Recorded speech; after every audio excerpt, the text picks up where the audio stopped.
Pessoal, começando aí a parte 2 do vídeo, né? A gente estava no mito 2, né? Falei aí um pouco do poema do Oswald de Andrade para desconstruir a ideia de que a poesia precisa, né, necessita obrigatoriamente ser construída em norma culta. E a gente trabalhou um pouco a ideia da verossimilhança, trabalhou um pouco a ideia da adequação linguística e principalmente do experimentalismo, né? O que obviamente já elimina aí esse mito e bota ele por terra totalmente, né? Se poesia, a arte de um modo geral, é um espaço de experimentação, de construção de novas realidades, né? De novos olhares, enfim, não há porquê a construção de uma arte como a arte poética ficar presa a um único registro linguístico, certo? Principalmente um registro linguístico extremamente cercado de regras, né? Extremamente engessado.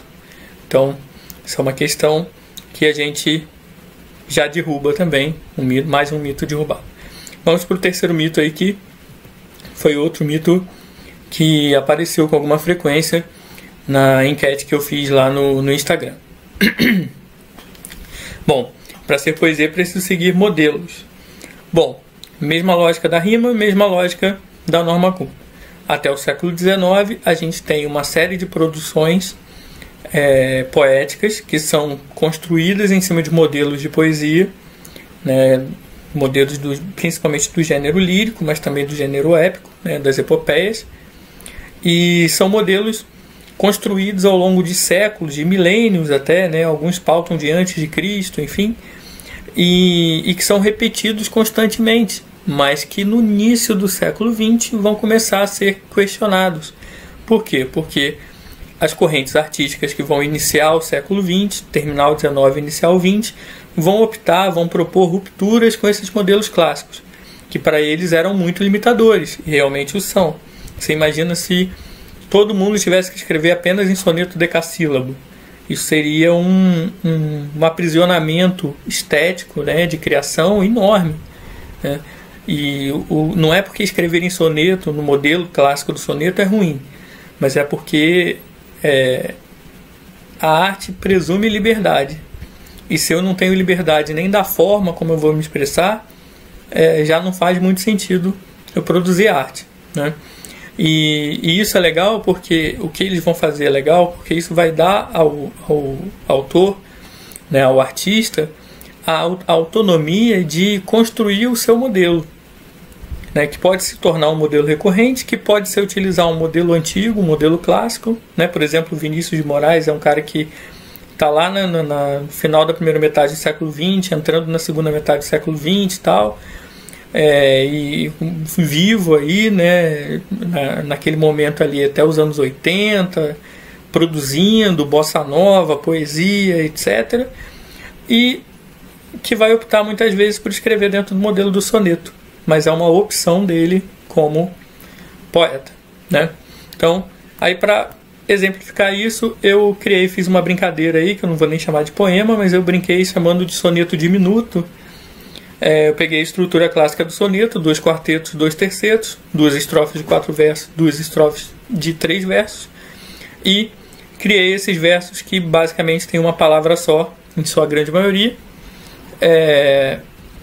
que dá esse resultado sonoro, similar ao do soneto pelo jogo de rimas, mas que já não é o modelo do soneto, ou é o modelo do soneto ressignificado a partir de uma criação minha, né? Que seria aí: queria, não deu, perdeu, sofria. Acabou, deixava as favas que sonhou. Agora sozinho chora, depois do ninho a dois. Então, soneto diminuto, né? Reduzido aí a poucas palavras, sem seguir lógicas de métrica de verso, decassílabo, dodecassílabo, enfim, mas brincando com o modelo para mostrar que o modelo não precisa ser seguido. Mesmo que você vá utilizar o modelo, você pode brincar com ele. Certo? Bom, aí tem uma questão dicotômica, ou seja, uma questão que opõe dois polos, põe esses dois polos em conflito, e a gente precisa compreender por que esse conflito acontece, que é o caso de poesia e poema. Não vou nem me estender muito nisso, porque é uma discussão que eu acho que A gente já fez de um modo geral na primeira aula, mas queria trazer isso ilustrado em textos. Bom, poesia é algo imaterial, ou seja, algo que existe apenas na ideia antes mesmo de se tornar escrito. A poesia já convive conosco antes dessa tradução para a escrita. E aí eu trouxe um poema do Drummond em que ele diz o seguinte: gastei 1 hora pensando num verso que a pena não quer escrever. No entanto, ele está cá dentro, inquieto, vivo.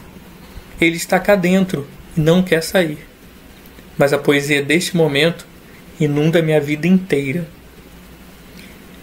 Bom, Drummond nesse poema está falando aí, é um poema metalinguístico, ele está falando sobre o fazer poético, né? Mas antes da escrita.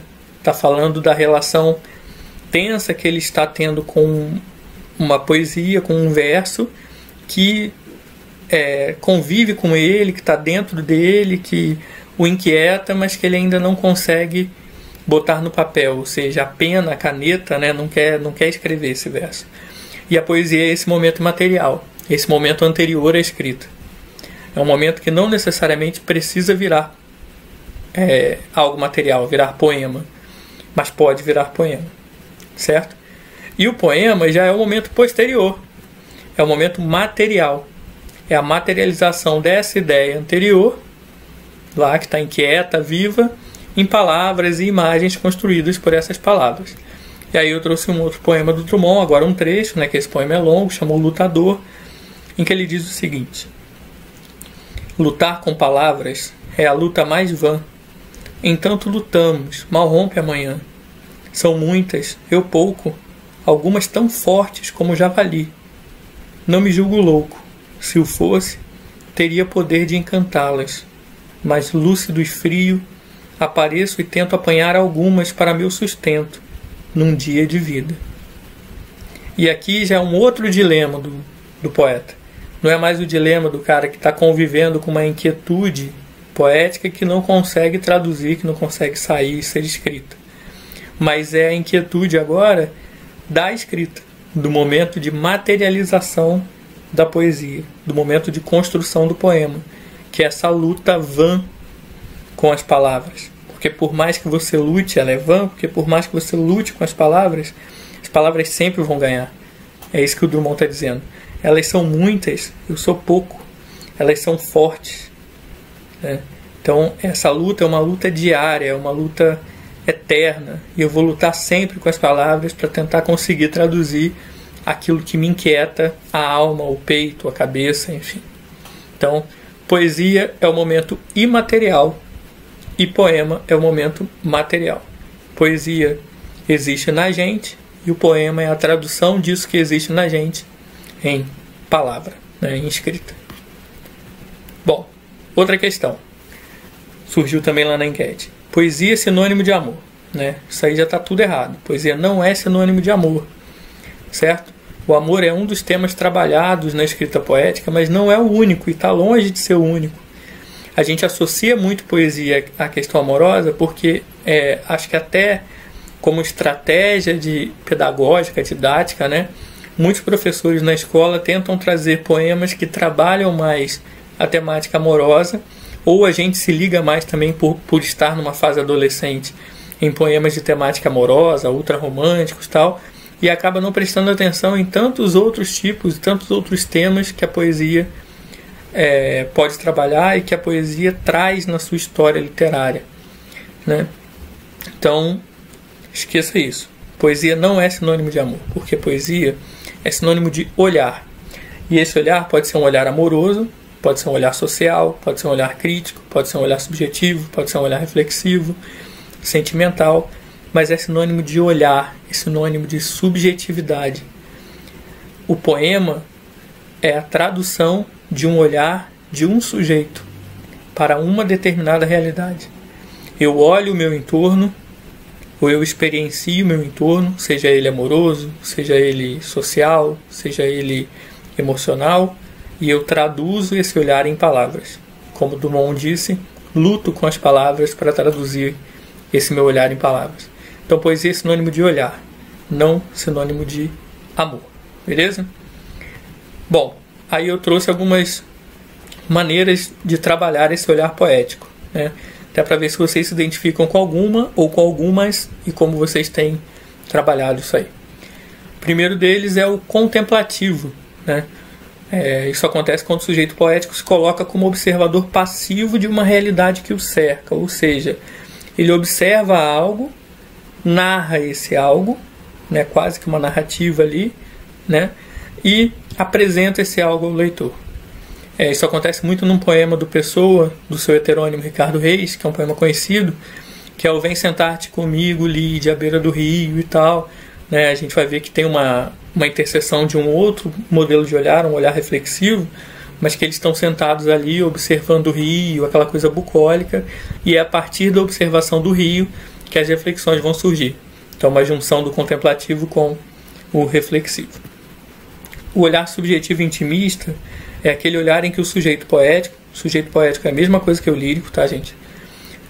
Que o sujeito poético parte de uma percepção muito íntima de alguma cena, de alguma questão, de alguma experiência, e traz essa reflexão muito íntima à tona, né, na escrita. E aí o grande dilema desse olhar é conseguir transformar algo que é muito íntimo, que é muito seu, em algo em um texto em que o outro possa se identificar, o seu leitor vá se identificar, né?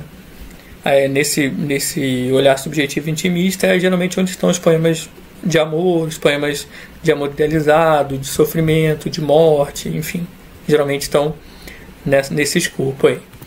E o olhar reflexivo, né, que é o momento em que esse sujeito poético vai escolher um tema, um cenário, uma experiência e vai lançar um raciocínio crítico sobre ele, né, e vai construir uma estrutura ali poética que vai provocar o leitor, que vai induzir o leitor a pensar sobre aquilo, né? Enfim, é muito comum aí que estejam aí os poemas metalinguísticos, os poemas sociais, os poemas que trazem à tona grandes mazelas sociais, né?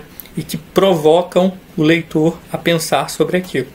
É muito comum que o contemplativo e o reflexivo caminhem juntos, né? E que os três se misturem, né? Ninguém escreve só de um jeito. Então, é isso que eu digo aí no final. Logicamente, os três olhares se misturam na composição do poema. Não sempre os três no mesmo poema, mas você dificilmente vai escrever apenas por um desses olhares, por uma dessas maneiras de expor o seu olhar poético. Beleza? Bom, vamos ao nosso exercício de hoje, então.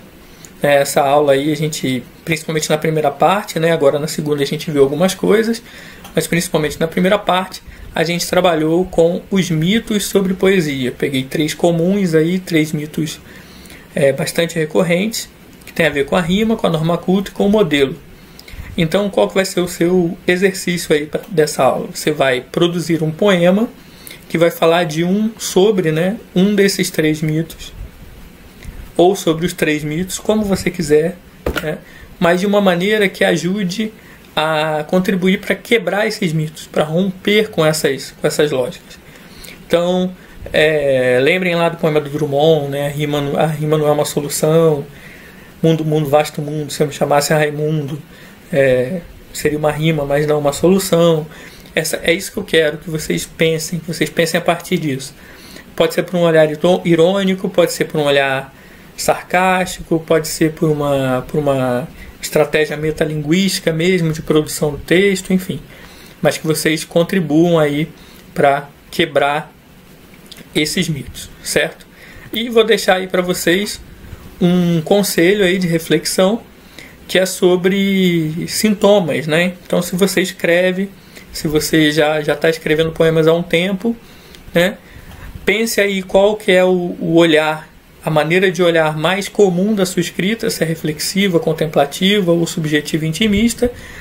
Se você é mais escatológico, visceral ou romântico, né? E se você consegue perceber sintomas de sua escrita, ou seja, se você consegue perceber que você escreve muito de um determinado jeito, de uma determinada palavra, se você repete muito alguma expressão, né? E já tenta ir se ligando nisso aí, tá bom? Valeu, gente, pelo vídeo de hoje, por mais essa atenção.